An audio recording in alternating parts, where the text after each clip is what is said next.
everybody, and welcome to another episode of the Anthony K. Goodwin PopPodcast. Today, I am so excited. This is episode number 6, and we are talking our top 5 favorite films of all time, not Disney.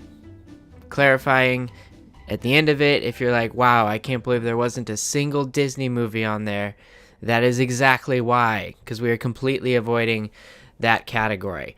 But that's not to say that maybe we didn't pick people that are featured in Disney films, but who cares? That's neither here nor there. But who is here and who is not over there but is here is Jonathan Rios. Jonathan Rios, hello, sir. Hello, sir. Hey, how you doing? I am well, thank you. Would you help? You know what? Real quick, I'll say how I know you, and then you say who you are. And if you leave anything out, I'm gonna fix that. So I know Jonathan Rios from, back in the day, like right when I was becoming a Christian. We went to Velvet Creamery. Him and a few other people were there, and so I met him that night, and that was in 2008. And then we went on. That's a good memory, dude. I remember when I got saved. That's how I got that saved in my head. So we met then, and then we kind of disconnected. We're going to different churches, and then we reunited in like 2010, 2011.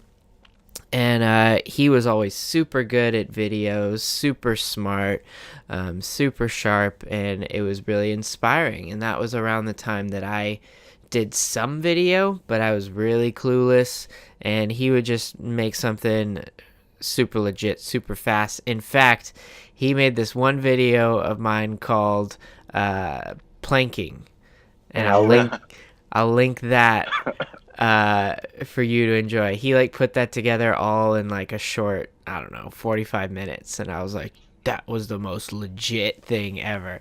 We were roommates at that time, and okay, now you go. Yes, I guess same story. I've known Anthony for a while now, and we connected at Shelter Cove, and then at another church, and I've always done videos and movies, and for as long as I've known. Used to work for a small production company in Modesto. Then I worked at a church doing a lot of the different videos over there. Yeah. And then about actually 5 years ago now, I moved to Boise, Idaho, to work over here at bodybuilding.com, where I'm a video editor over here, senior lead video editor at bodybuilding.com. And yeah, it's been fun, and it's always exciting to get to hang out with Anthony. I still remember the days at the house. Those were some fun times, and also just a lot of I always just remember laughing a lot, or we were always like coming up with ideas. Yeah. Like, hey, wouldn't it be cool if we did this? Whether it be something serious for ministry, or something fun that we would do. It was always a good time to hang out and just create together. I think I remember one time in the days of Vine, we made like a shopping with Anthony and Jonathan, and it was like Oreos, milk, done. Yeah. We were onto something there. Whew. Oh, yeah, good times. All right, enough about us. Thank you again, sir, for being here. You've already excited brought so much joy before 9 a.m. on a Saturday in my life. So let's start at the bottom. We've each compiled a list of 5 movies that have stuck with us. I assume they would be ones that were like, you know what I should watch? And we would put one of these ones on and just enjoy it. Although we've seen it a number of times, although we might have seen it a number of times in theaters possibly, it's still something that sticks and could be for a number of different reasons. So we're going to talk about those. Jonathan, I give you the honor. Let's go with you in sharing your honorable mentions, and then number 5. Yeah, I just want to start off by saying that this list was so hard to make because I mean, I could have easily done. I'm such a movie fan. I love all movies, and I'm constantly watching movies. That whenever anybody ever asks me, "Hey, what's your favorite movie of all time?" I kind of I kind You of cringe yeah, you and like, combust. Yeah. oh yeah, I freak out because I'm like, I start putting things into categories. Like Mm. I'm like, well, is it my top five Steven Spielberg movies? Is it my top five like sci-fi movies? Or I've got a comedy column. So when compiling this list, I try to just kind of, pick a little bit of column A, a little bit of column B. Yeah. Hopefully there's some movies here that maybe someone hasn't heard of. Um, Ooh, yeah. there's some movies that people have heard of or maybe have just never seen. Um, but yeah, it was really complicated. It was especially hard because I'm such a Spielberg fan that it was Mm. hard to not make just a straight up Spielberg list. But I figured, oh, that'd be kind of boring. So I hope there's some good mixtures. But yeah, I'll go through my honorable mentions real fast here. The first one that I have in my list for honorable mentions is a movie from 1963 called "It's a Mad, Mad, Mad, Mad World." It's I don't know if we ever saw that, if I ever showed you that when we lived together or not. Nope, I'm writing it down right now. It's basically a movie that later on down the road, I don't know if you remember the movie Rat Race, where it was all Yeah. these people Yeah. basically going after a bunch of money. Rat Race is the remake of this 1963 Mm. film. Okay. Yeah. It's and at the time that it was made, it literally had like the biggest actors in Hollywood, and it was also filled with different cameos from people from different uh, legacies and kind of film history, from people from Yeah. the silent film era to even the Three Stooges making an appearance at one point, and That's it's just neat. kind of this like outrageous comedy. The next one on my list is Alfred Hitchcock's The Birds, another old one from Dude. 1963. Yeah. It's such a classic horror film, and I Mm-hmm. remember when I saw it for the first time in high school, and you know, even 30, 40 years later, it still scared me. I remember just walking down the street, and anytime I saw birds, I was like, it kind of like put me on edge. Oh man. Um, and then this is kind of a cheat because I know you said no Disney, but I did want to put one in here just because I feel like it's a little underappreciated, and it's a movie that Mm. nobody really talks about that much when it comes to great Disney movies. The And for Rookie. me, that's a good No, one. That is a good one, but it's not that. wrong one. Uh, Yeah. it's actually Disney and Pixar's A Bug's Life. That Dude. that movie, it's so good. I feel like when people think of Pixar, they always think of Toy Story Yeah. or Cars or Finding Nemo. Yeah. But A Bug's Life, it's so quotable, so funny, so imaginative, so great. And then I'll just get through these the last ones real fast. I've got Misery, which is a Yeah. 1990 film, Mm. a horror film directed by Rob Reiner. Yeah. It's a mixture of both, like it's a really funny movie, but it's also Mm. really terrifying and really Yeah. scary, and it Yeah. has a neat balance. Uh, Also, Hot Fuzz, which is a movie from Yes. 2007. Yeah. Yeah, it's kind of it kind of makes fun of buddy cop movies while at the same Yeah. time really embracing it and just going full bore on it. Yeah. And then last but not least, in my honorable mentions, I want to bring up Catch Me If You Can, which is a Mm. 2002 Spielberg movie. Yeah. It's with Tom Hanks, Leonardo DiCaprio, based on a true story, Yeah. and it is just a really great father-son film. Mm. Yeah. And I'll dive deeper into this when we get into my list. But one of my favorite things about Spielberg is that he's always kind of genre blending a little bit.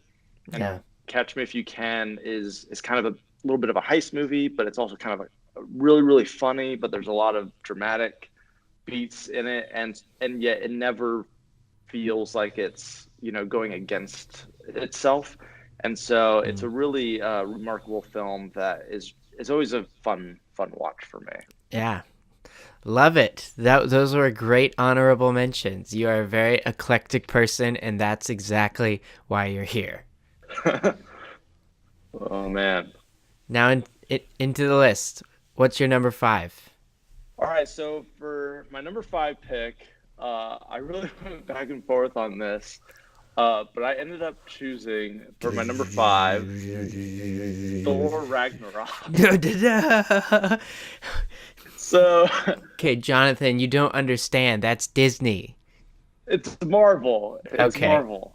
Okay. So it's not entirely Disney. Okay. Approved. But the reason why I chose Thor Ragnarok, directed by Taika Waititi, Yes. is that it's such a fun and imaginative movie. Yeah. To be honest, I didn't like the first Thor. I didn't care Yeah. for it at all. Yeah.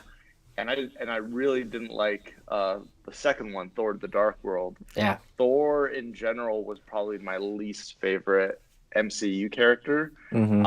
And there just wasn't a lot. There wasn't a. I don't know. There's just something about it. I just didn't care. Yeah. But for then sure. when I saw Thor Ragnarok, first of all, obviously everyone always talks about how funny it is, and it is a Mm-hmm. very funny movie. It's so great. Yeah. But it kind of reminded me of watching like Saturday morning cartoons Hmm. and just that experience of like, hey, you know what? This is ridiculous. This is Yeah. silly, but we're just going to embrace it. And Yeah. it's a lot of fun. The characters are really rich. Yeah. Kate Blanchett is amazing. Tessa Thompson, Yeah. Jeff Goldblum, like Yeah. just across the board, there's some really great characters, and also, it has a lot to do with family Yeah. and friendships. There's Thor's relationship with the Hulk and Valkyrie. There's also his relationship with his brother Loki, and how they. I see you got. Oh, nice. Oh, Korg.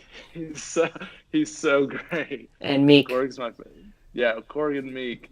Like there's just so much in there, and it does have a darkness to it, because at the end of the movie, it's basically about Armageddon. Yeah. But it kind of talks about how home is wherever your family is, and wherever friendships lie. And sometimes you might lose family, but you'll gain other friends or relationships through other means. And so it's just I saw it a couple times in theaters, and Yes. I've watched it a few times ever since. And it's just a fun movie, and it's one of those movies where a lot of people tend to look down at superhero movies in general. But then but I don't know, for me, you can still find when a superhero movie, or any genre movie for that matter, is done well, it just washes over you with the characters and the story. And for me, at the end of the day, a good movie is a good movie, whether it's taking place in outer space, or whether it's something that's grounded in reality. Or animated. Or animated, exactly. Like Thor Ragnarok is just one of those movies. It's out of all the movies on my list, it's the most recent film. All right. So that was one thing that kind of set it apart. Is I don't know what that necessarily says about my taste in movies, but yeah, out of the movies that I've seen recently, nothing's kind of impacted or excited me more about just watching a movie than Thor Ragnarok. And that's one too that like you get really excited to share with people, because like how it kind of knocked you off your horse in your expectations, and so you were really excited to be like, you need to see this one. It's not like the other two. And I think the line in it was like, Asgard isn't a place, it's a people. And so like that's that message in there. Okay, well, great, very good, sir. Your number 5 is your newest. Also, my number 5 is also the newest of the movies that I have on my list.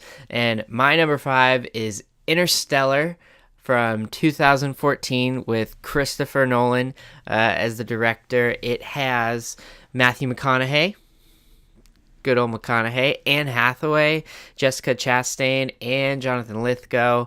A number of other people in it. The reason I put this one on my list is because it made me feel some feels, man. Oh So yeah. 5 years ago is when I would have seen it. I know I at least saw it in theaters one time. It also made me feel like I could comprehend time and space just a little bit. Like the way they communicated everything, I was like, whoa, I'm in the fifth dimension right now. What's going on? Like somehow they were able to like package that in such a way that I didn't feel like it was too much intellect involved to understand the concept of what was happening. Yeah, you kind of feel smarter when you Yeah. leave the theater. You're like, I don't know what I saw, but I know I can talk about it. Yes, it had that magic to it. And also like when he gets off that one planet, the like full of water one, and he returns and it's been 40 years or whatever, and he sees the videos of his kids like growing up, and he's just like crying and reaching out, and I don't even think there's like any audio of him. Maybe it's audio of the kids, or it might just be music there, I don't remember, but it was like something really epic, and like you just like felt it. I wasn't a dad then, I wasn't married then, so like, you know, I bet if I went back and watched it today, it'd be like a worse thing. Yeah, I'd be like, "You did it this time." But that was a really really good movie. I don't watch it enough, and to be honest, I don't even know if I own it right now. So I need to get on that. No, I actually love Interstellar. It was at one point on my list for movies. Yeah. It I remember I got to see it opening night in IMAX, and seeing it on the big screen like that, like no one does IMAX quite like Christopher Nolan. His DP, I think it's Hoyt Ventoma or something along those lines. Like just the scale that they brought to it, Yeah. and how they kind of pieced it together. And yeah, just the relationships, and it was one of those movies where it is a big blockbuster movie by every sense of the word, Yeah. but it is also very deep, very emotional, and it really challenges the audience to kind of think of certain things. Yeah. And what I like some of my favorite movies, as we'll find out, is movies that basically put ordinary people in these extreme situations. Yeah. And it really makes you question, like, what would you do in that Yeah. scenario, or how would that make you feel? Yeah. And yeah, the moment when he comes back and he finds out that so many years have passed by, that is heart-wrenching, because it's you know, he thought he'd be back, you know, in maybe a few months. Yeah. But to have missed so much of his children's lives, Yeah. to not be able to say goodbye to his father-in-law, all the things that he missed while doing this one thing. It is heartbreaking to think that. It kind of reminds you that life passes by so fast. Yeah. And to kind of embrace those moments. So yeah, that's a great choice. Thanks. Your turn. Numero cuatro. All right, well, sticking with the Christopher Nolan theme here. Yes, yes. I chose Inception. Dang it. All right. Is it on your list too? Yes. Okay. So the reason why I chose Inception is one, it's one of those movies that not before or since have I seen a movie that is so complex, so visually stunning, and just like the more times you watch that movie, I feel like I get something new every single time. Yeah. It is the only movie I've ever seen in theaters 4 times. Yeah. I just remember, like, I went with my dad and my brother, and I just loved it. and then I went with some friends, and I think I went with my brother again because we wanted to check it out. Yeah. And then like a month or two passed by, and some other people wanted to go see it, so I was like, I'll go with you. I Yeah. want to go check it out again. Yeah. Leonardo DiCaprio, Ken Watanabe, Cillian Murphy, Tom Mm-hmm. Hardy, like the cast is just phenomenal. Joseph Gordon-Levitt, Ellen Mhm. Page. Marion Cotillard, Michael Caine, so many Yeah. great actors in this movie. Yeah. It's also it's interesting because when looking back at it, it's actually a really simple story. It's basically some people that need to break into some guy's mind. The end. I mean, it sounds so abstract, but really, I mean, that's all there is to it. Yeah. One thing that is kind of interesting, and it kind of adds to um, the complexity of the ending, because Yeah. it came out in 2010, Yeah. and people still argue about the ending of that movie. Yeah. And I think one of the interesting things that kind of adds to that is that besides Leonardo DiCaprio's character of Cobb, you don't really know anything about the other characters. Yeah. Like, Ellen Page's character, she's a student, but other than that, that's about it. Yeah. Arthur, he worked with Cobb, but you don't really know his backstory. You don't know Tom Hardy's backstory. Yeah. You don't really dive deep. The movie's very much focused on Cobb and his story. Yeah. And I mean, from a filmmaking standpoint, it's just marvelous. Everybody talks about all the different scenes, but as a video editor, and whenever people kind of ask me, like, what is film editing, or what does an editor do, I actually often point to Inception, because the back half of the movie is literally one long action sequence. And within that action sequence, you have like the 4 or 5 dreams that are taking place. Yeah. So you have the same characters in multiple scenes, yet at the same time, you never feel lost. Yeah. You never feel like you're questioning, like when they're cutting back and forth from scene to scene.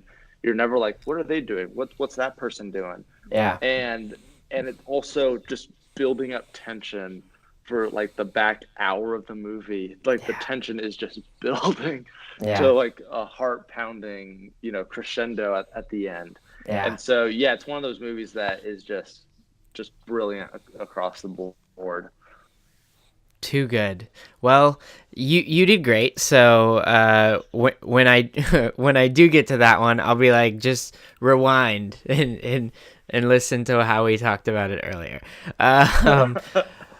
That one I think I saw 3 times in theaters, for sure 2, because like the ending, I was like, what did happen, and like had to go and like watch it again, and I was like, I still don't know. Okay, my number 4.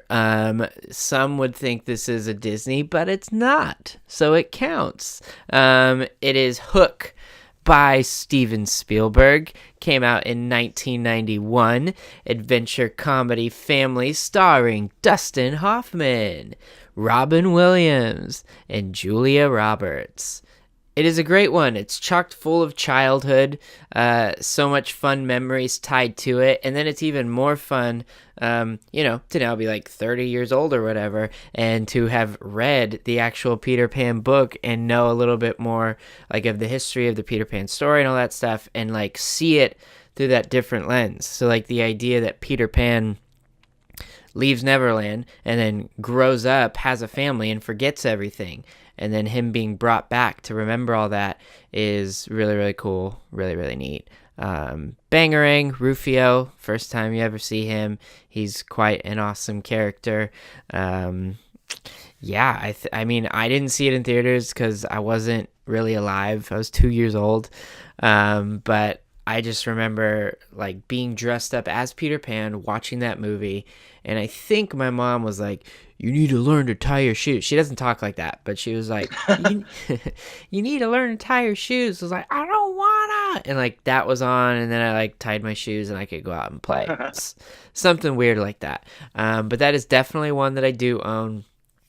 And it's just great. Run Home Jack family. more family. And kind of a little bit, like you were saying, a lot of your movies are like kind of average everyday people being put into extraordinary positions. And that's a little bit of him, although like internally he had a very much extraordinary self. He was just saw himself as, I'm a lawyer, and then like had to step out of that personality that he had owned for so long to realize, no, you are the pan. Exactly. That food fight scene's like one of my favorites. Oh yeah, the food fight always. The food looks so delicious. It does. It does. Why? It's It with just the looks like a the bunch of Play-Doh. icing. It looks like icing, like cupcake Exactly. icing. I've always wanted to sit at that table and eat with the Lost Boys. Yeah. But the other thing for me is my first memory of that movie Hook is that it scared the living daylights out of me when they when Hook kidnaps the children. Yeah. The bed sheets like go up and there's like that really eerie green light. I Yeah. just remember being little and just being like, what is going on? Like what's happening? But then as I've grown up, I've come to really appreciate that movie, and it is insanely funny.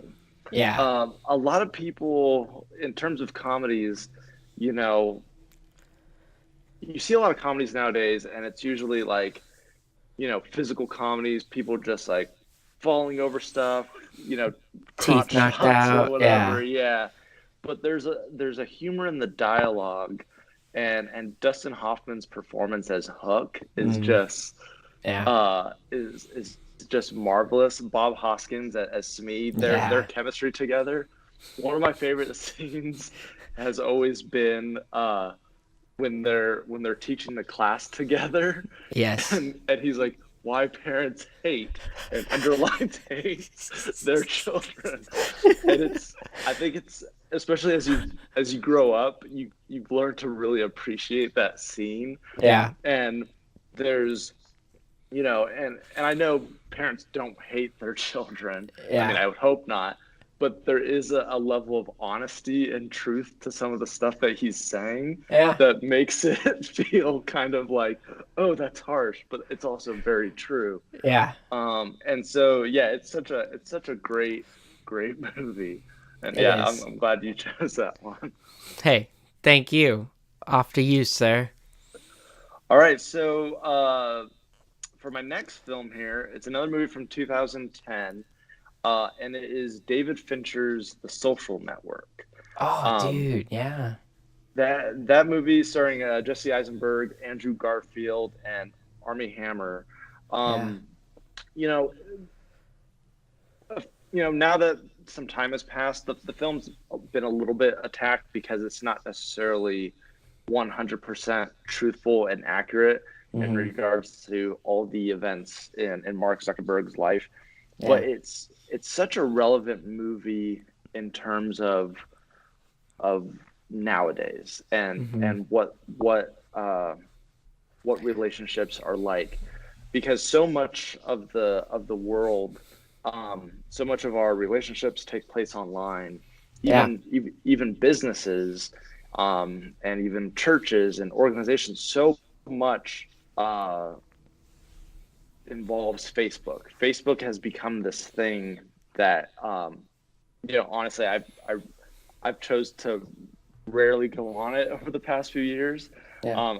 I've decided to distance myself from Facebook, but I know, especially for people like my mom, Facebook is the only way a Yeah. lot of people communicate with one another. And it's interesting how you know, in the journey of creating this social media platform that literally changed the world to connect people, Mark Zuckerberg found himself more and more disconnected from the people in his life. Yeah.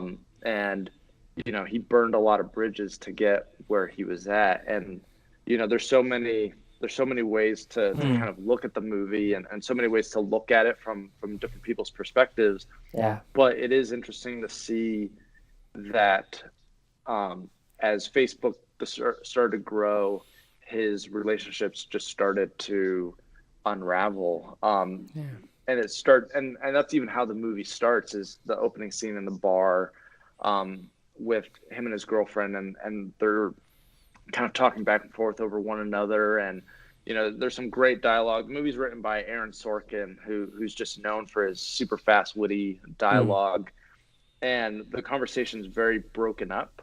But then everything you need to know about that character is told in those first few minutes, to where he wants to be accepted, he wants to be connected, but he's also very awkward with people in general.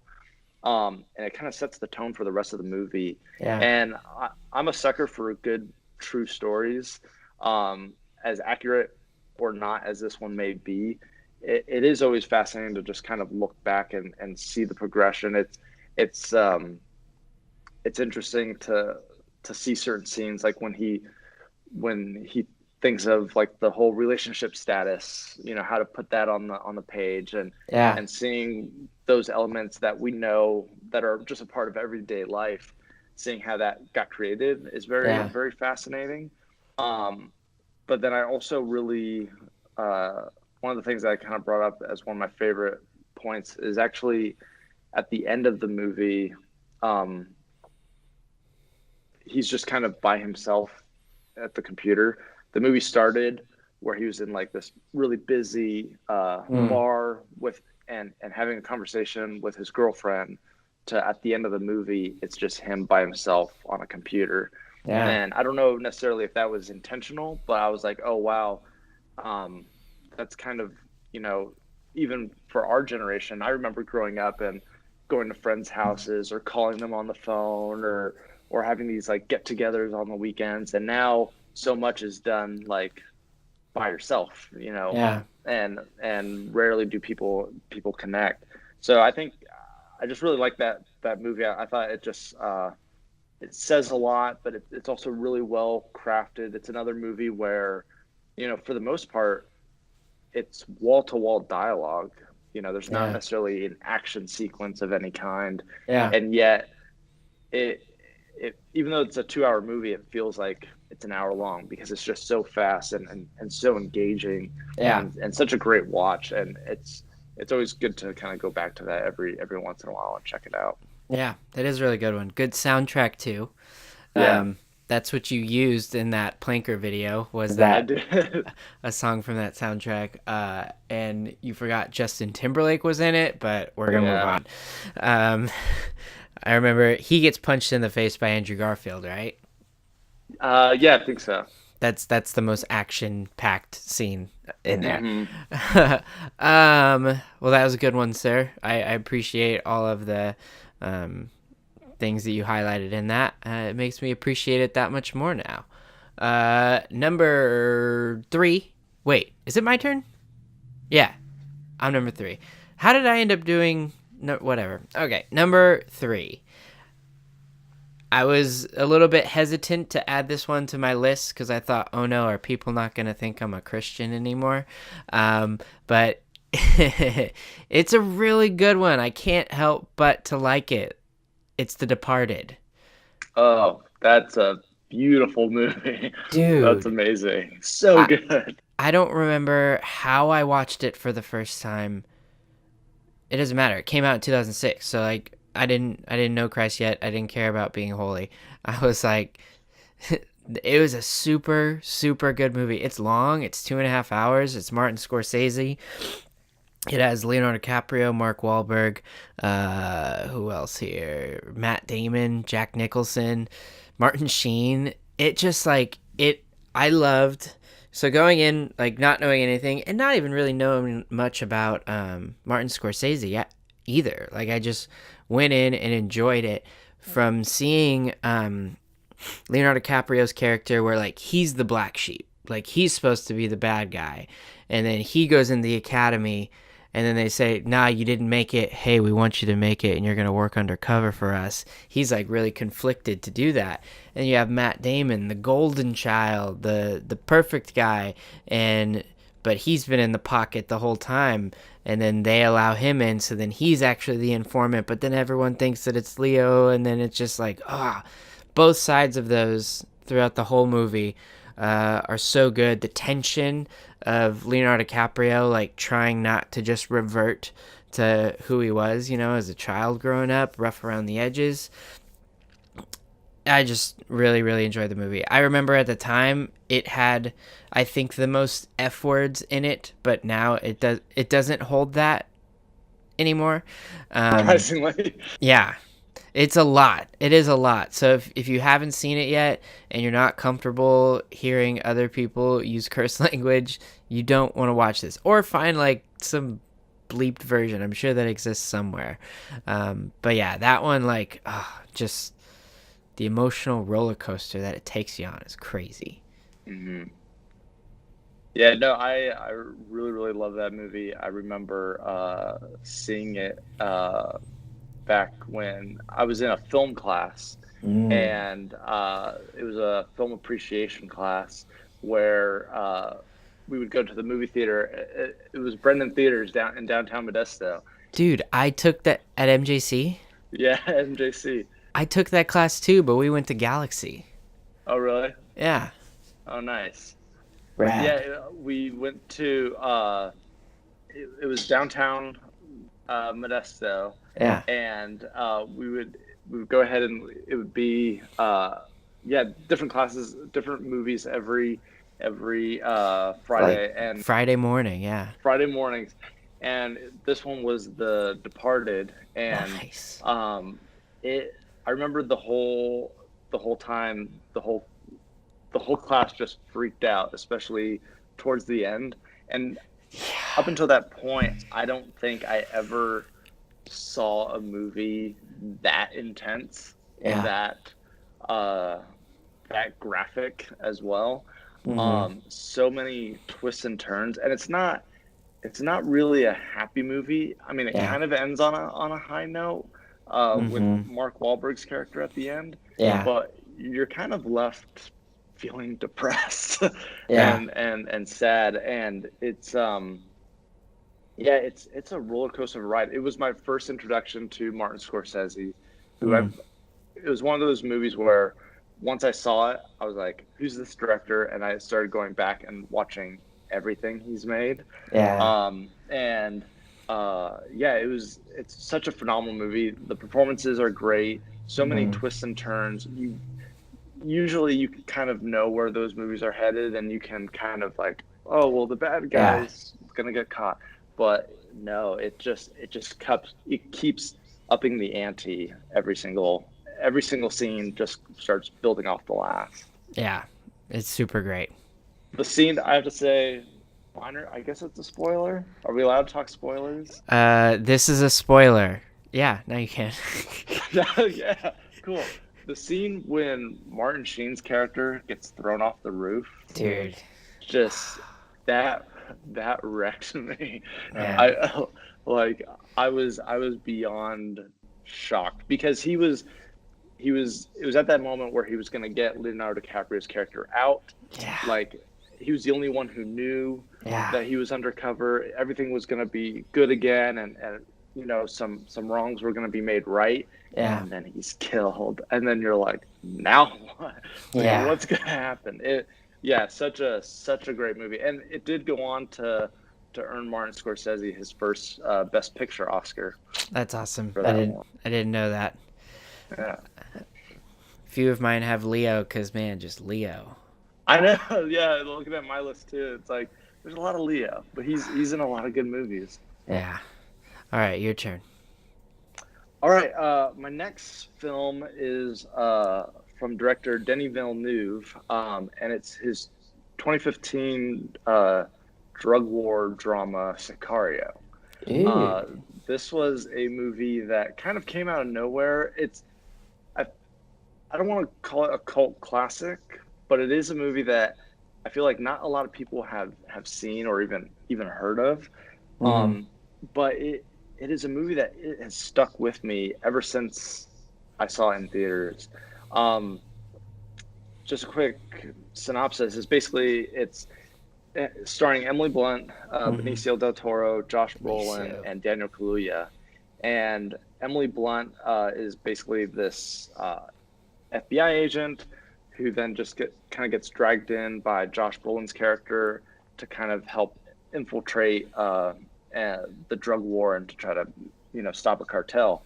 Yeah. And one of the things that's interesting about it is right from the very beginning, the movie, the soundtrack, the sound design has this tension to it that you just always feel like someone's about to get shot. Like the entire time, you're like, something bad's about to happen. Yeah. And you feel that the entire movie. Yeah. From the opening sequence where it's like this, it's a drug raid, and then they end up finding like dead bodies in the wall, and then there's like an explosion outside, and so you're immediately,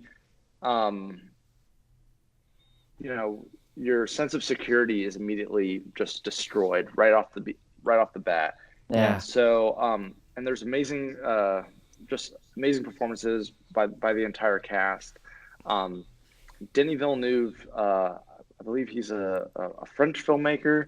He also made Prisoners, Arrival, and most recently Blade Runner 2049.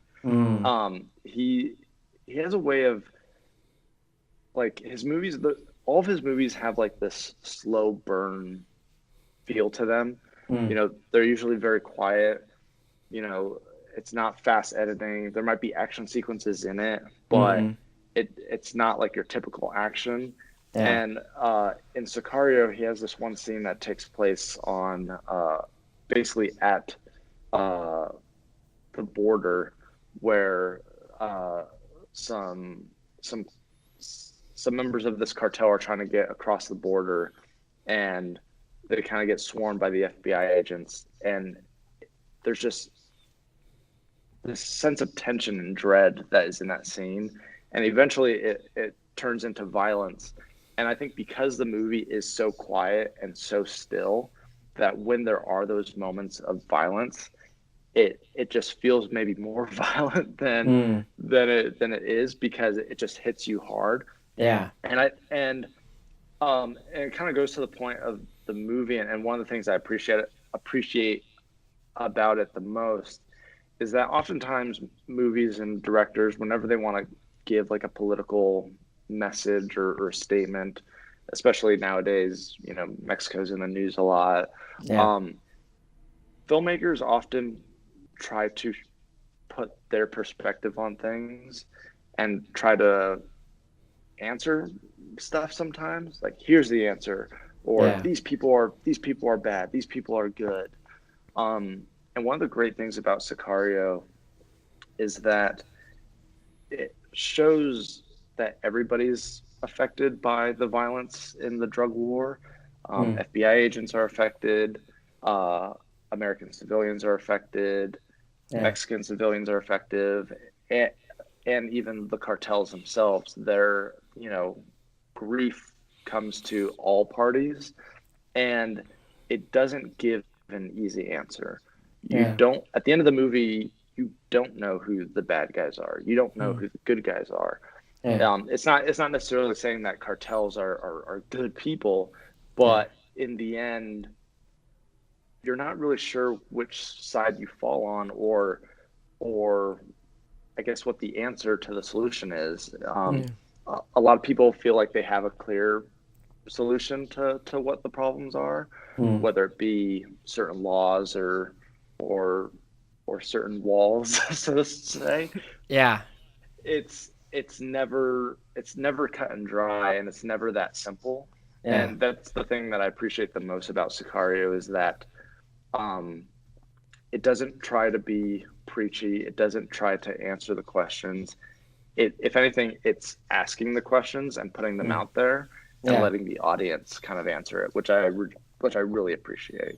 That's cool. I've only seen it one time, and I think I was like homesick, and I was like, oh, I need to watch this. So I need to go back and revisit that one. There's a second one coming out, right? There was a second one that came out this past summer. I haven't seen that one yet. I heard a lot of mixed things, so I wasn't sure if I wanted to check it out. But yeah, Sicario, definitely check out Sicario. It's a very unique and kind of different film. Yeah. Another one that makes me think of that like tension where you think anyone's gonna die right now is No Country for Old Men, and Yeah. I don't know if those two have any association in their director, writer, or whatever, but like that one, it was like kind of slow, kind of quiet, but you always felt like someone's about to lose their life. Well, there is a connection in the sense that they both star Josh Brolin. He's in both of Right. those movies, Yeah. and they're actually both shot by the same cinematographer, Roger Deakins, who's really good at like Western. You know, he's done a lot of movies with like the Coen brothers, Yeah. and he's done a lot of stuff where, yeah, it's he shoots kind of like desert really well, That and so grit. Yeah. they both have like this kind of like eerie tension where it's beautiful to look at, but at the Yeah. same time something's not right. Yeah. And you're always afraid something's gonna happen. There's like an upside down tree you don't even notice. No, that's Yeah. not right. All right. So chugging along, we're in our final two. Are you ready for this?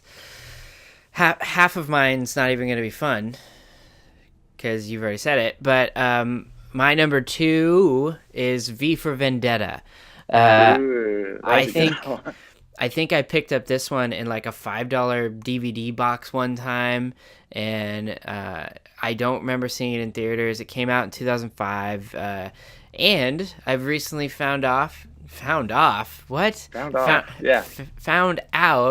it is based off of a graphic novel. I've gotten into comics in the past year, and so that's a movie I've always loved. And then being into comics, I see friends that are like, "Oh, this is a good one." I'm like, "What? It was this first." I just really loved the like themes in it. Anything like with kind of like an anarchy and like the government's evil and I'm the guy who's gonna throw it over. I've always enjoyed those stories. Like You're a rebel.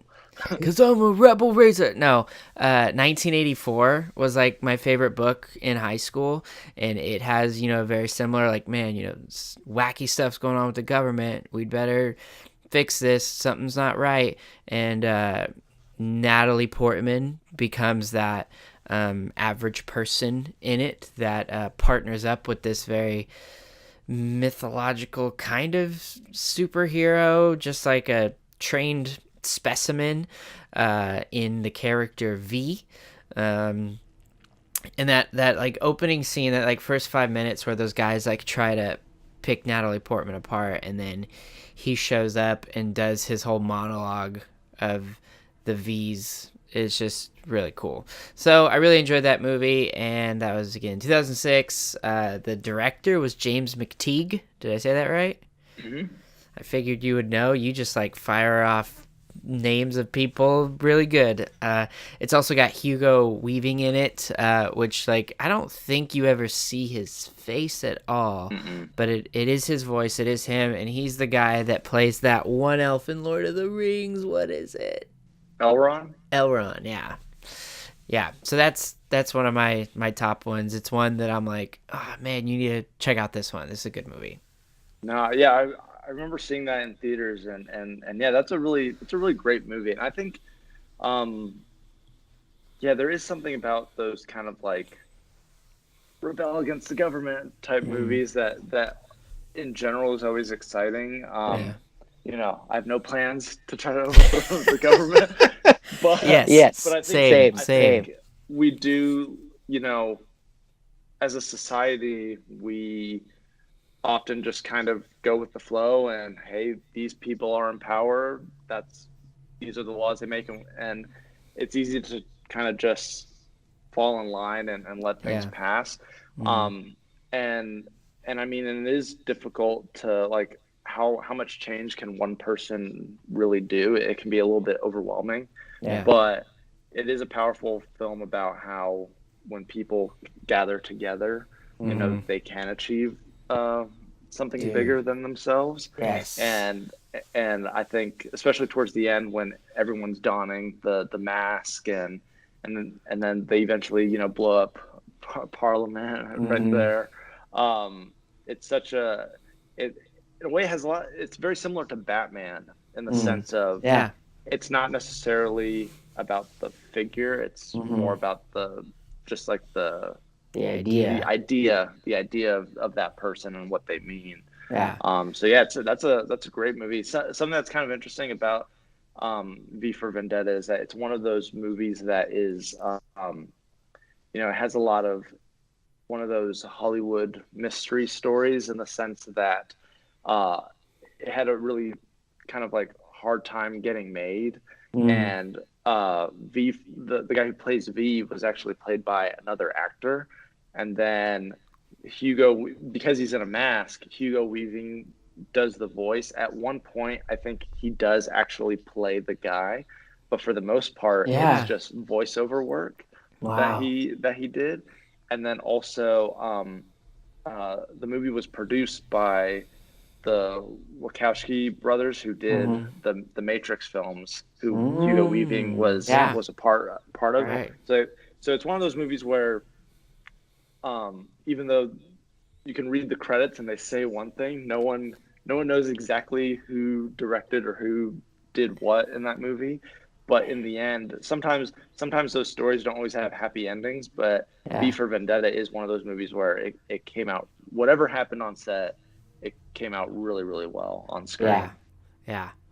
The quote, like, it's really poetic, like a lot of the wording. I don't know if that came directly from the novel or from the writers of this, but like that, like, final scene, V says something along the lines of like, behind this mask is more than flesh and blood. It's an idea, and ideas are bulletproof.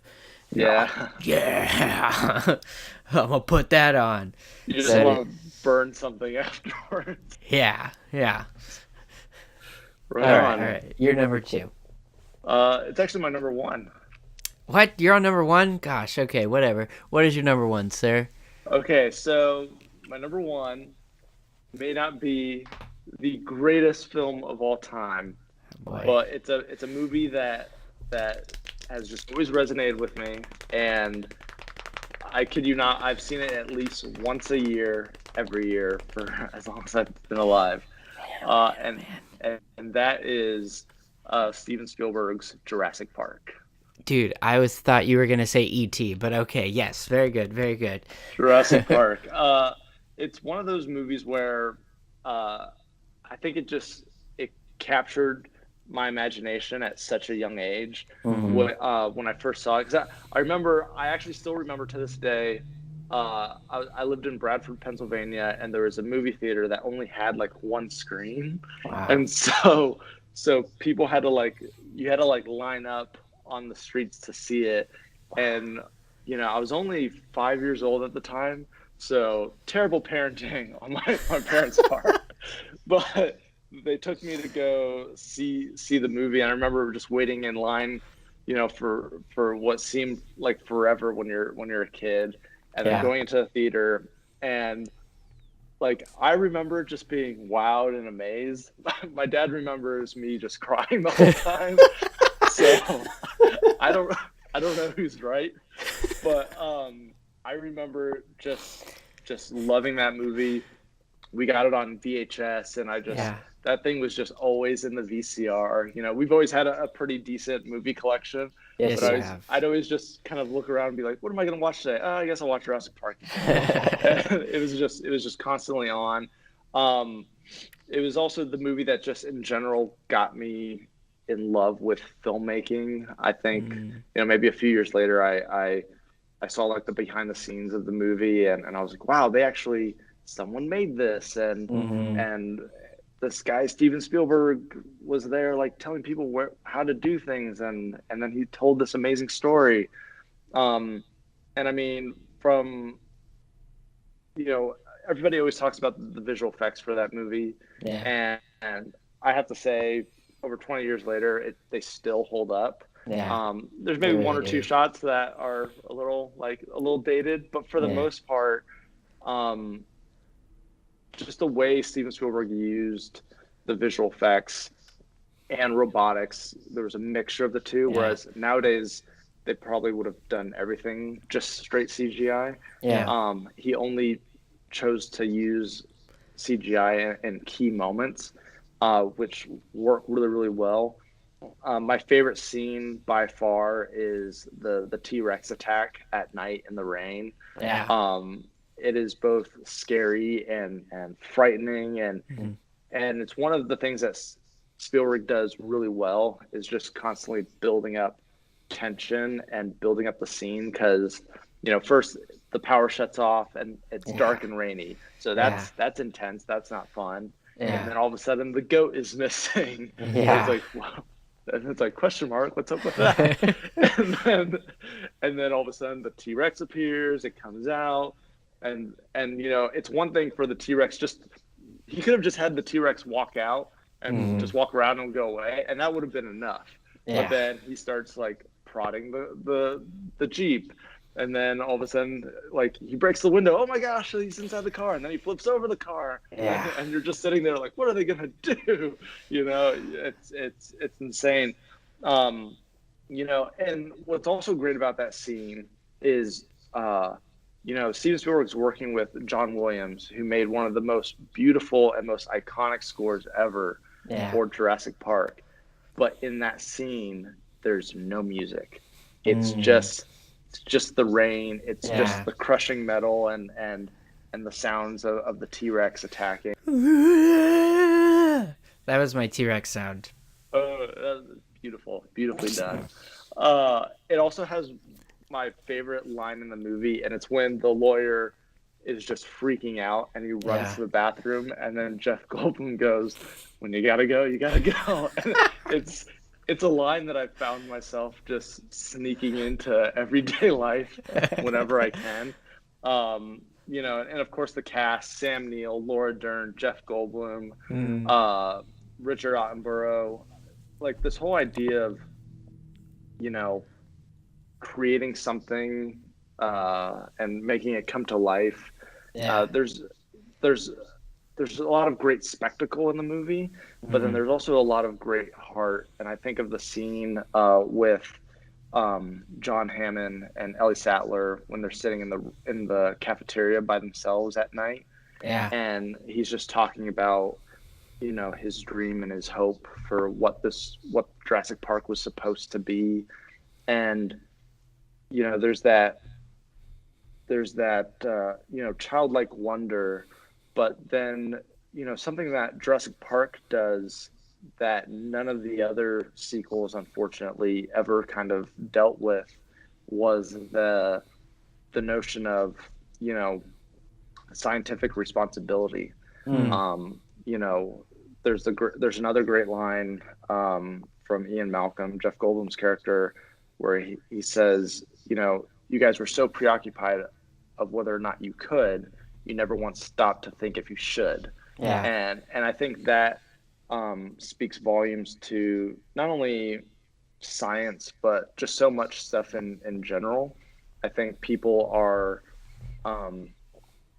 always preoccupied with wanting to maybe do things that, whether it's for selfish gain or whatever, but they never think of like the ramifications. It might sound good on paper, but sometimes people don't really think of things through. And then what responsibilities do those scientists have? Like, yes, they just created this amazing miracle, but at what cost? And even, what rights do even those dinosaurs have now, because they didn't ask to be there. So it's a summer popcorn fun movie. It's a great movie to just put on and watch. But especially for 1993, it does still have some realism to it. And one more thing, kind of going back to the other stuff I was talking about earlier, was that Sam Neill, Dr. Grant, Ellie Sattler, they're just everyday people. They were just scientists who just thought that they were going to spend the weekend at this one place. And then they kind of turn into, unwillingly, like, these action heroes, and put themselves in these really intense situations. There's the scene where Ellie Sattler has to turn the power back on, and it's just so intense because that they're Spielberg's cutting between Dr. Grant and the kids climbing over the fence and her about to turn the fence on, and you're like, you're just sitting there like, get off. Yeah. And then the ending sequence with them on the bones, for whatever reason, it's one of my favorite action pieces of all time. It's just because, I don't know, it was such an interesting way to end the movie. Instead of some big fight with multiple dinosaurs or them just running away, there's like this complex, they have to turn the power back on, but then the raptors show up, and then they have to hide in the vents, and then they end up on the bones. It's such a great movie, and the T-Rex, instead of just being a monster, he ends up saving the day at the end, and it's such a fun movie. And I've watched it so many times. Dude, I love that one. That's a good one. My wife loves that one too, and she read the book or is reading the book. I don't remember, but yeah, she's all about it too. When we went to Universal Studios back in October, we were bummed because the Jurassic Park section and the ride and stuff was all closed because they're making it Jurassic World, I think, this summer. So it had the big archway. We got to walk through that. We walked through the shop, and we got her like a Jurassic Park blanket. But yeah, it's converting. So, but yeah, that is a great one. And this is gonna be a very anticlimactic ending because my number one was your number 3, I think. Inception. I put it down as number 1. That was it. It's still great. No, it's still great. Well, what was it about? What is it that resonates with you? Similar to Interstellar, the like complexity that still made you feel like you knew what was going on. Like you were saying, that action sequence where you got the 3 level dream going on. Even with each one, you understand they're trying to keep this person asleep. This one, they're trying to keep that person asleep. And this one, they're trying to keep that person asleep to keep themselves there. So there is that like slight tension, because then you got all those people coming in to attack.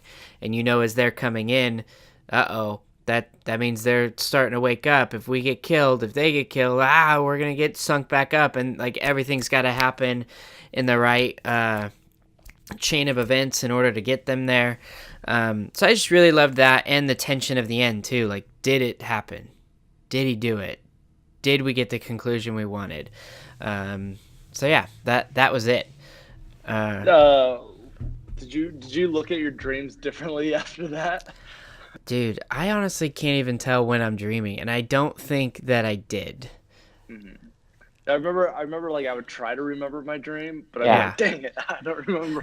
Like, I was like, am I awake? I think I jokingly carried around a totem for a little bit then. I was like, this is it, you can't touch it, but it's gone. So I don't know. I'm probably asleep right now. Yeah, yep, you're sleeping. You'll wake up soon. It'll be great. Dude, I hope so. Well, very good. Thank you, Jonathan Rios. You are very proven to be a good co-host on topics such as these. It was really, really great to hear your list. I wrote down, I think I've seen, name your top 5 again? So my top 5 was Thor Ragnarok, Inception, The Social Network, Sicario, and Jurassic Park. Good news, I've seen all of those. Mine were Interstellar, Hook, The Departed, V for Vendetta, and Inception. So we have some crossover in our Christopher Nolan and in our Martin Scorsese. Wait, did you have a Scorsese? You didn't, huh? I didn't have one, no. But you had 2 from Jeff Goldblum, so. I did, yeah. And Sam Neill, coincidentally, he has a small cameo in Thor Ragnarok. So it's a Jurassic Park reunion in Thor Ragnarok. What is he? He's, it's in the opening of the movie when there's that play happening. Yes. He's in that scene with Matt Damon. Yes. Okay. All right. I love it. That's funny. Thank you again, sir. And we will do this again. Would you be down to do this again? Awesome. And I know you said you're not much for the social network life, but if people did want to find you, where could they find you? Yep, Jonathan_Rios. That is you. Oh, I'm not following you yet. I'm kidding. Of course I am. It's not loading. Wi-Fi. 1 second. 3, 2, 1, 0. There it is. Let's get him to 1,000 followers, guys. Get him to 1,000 followers. Boom, boom, boom. You're almost there. You're 8 people away. Family, movies, fitness, dogs. You're not lying. Yeah, that's it. Now it's going to cut to me doing the sign-off. Hey, guys. Thanks for checking in to another episode of the Anthony K. Goodwin PopPodcast. As always, you can find me on Instagram and Twitter at AnthonyKGoodwin. For whatever reason you think that this is fun and entertaining, you can contribute to its continual happening. Patreon.com/AnthonyKGoodwin. And follow Jonathan Rios on Instagram at Jonathan Rios. What are your favorite movies? What is that movie that you've watched so many times that the grooves are gone? That's not how movies work anymore, really, but what's that movie that you keep hitting play on or keep sharing with friends and keep telling them to watch because it's good? That's it. We'll see you guys next time. Peace out.